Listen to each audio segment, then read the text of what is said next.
So hi guys, welcome back, Still Sand Knight here, and we're gonna do a very basic introduction about movement in this game. Actually, only movement in the tower. How does this work, and what can you do, and what are your options? We're not necessarily gonna talk a lot about how to use them, but basically we're gonna talk about what you have to deal with.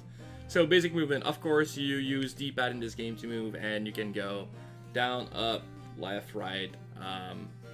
You can also do diagonal movement, so by pressing two buttons at the same time, which some people find really rough, and I get it. The game can be like super prompt to you press down left, but it's gonna register left first, and it's gonna say, okay, you move left.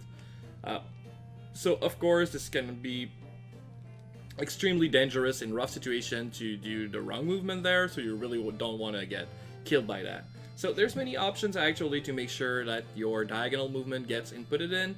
So first you can press triangle, and when you hold triangle and use the arrow, you can turn your character without moving. So you can make sure that you're actually holding up left while pressing triangle, and release triangle would let you walk the direction you want. So if you want to make sure that your diagonal movement is going to be inputted in the right setup, that's one way to do it.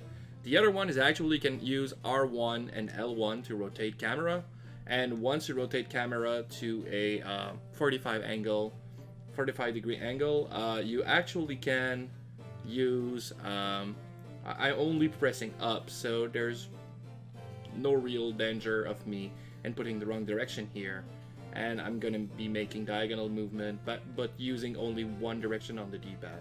So these are two very basic, very efficient ways of making sure you're not doing the wrong movement in very tense situation.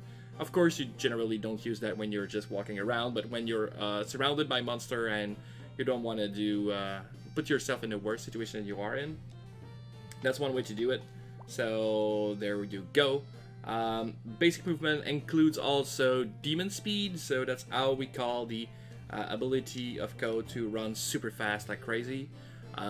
There are restrictions to this, and we're gonna get into that. Okay, so when there's a monster 6 squares away from Ko, you cannot do it anymore. So you, like right now, I'm trying to demon speed by pressing and holding circle, but you cannot do that when there's a monster on screen actually 6 squares away from Ko.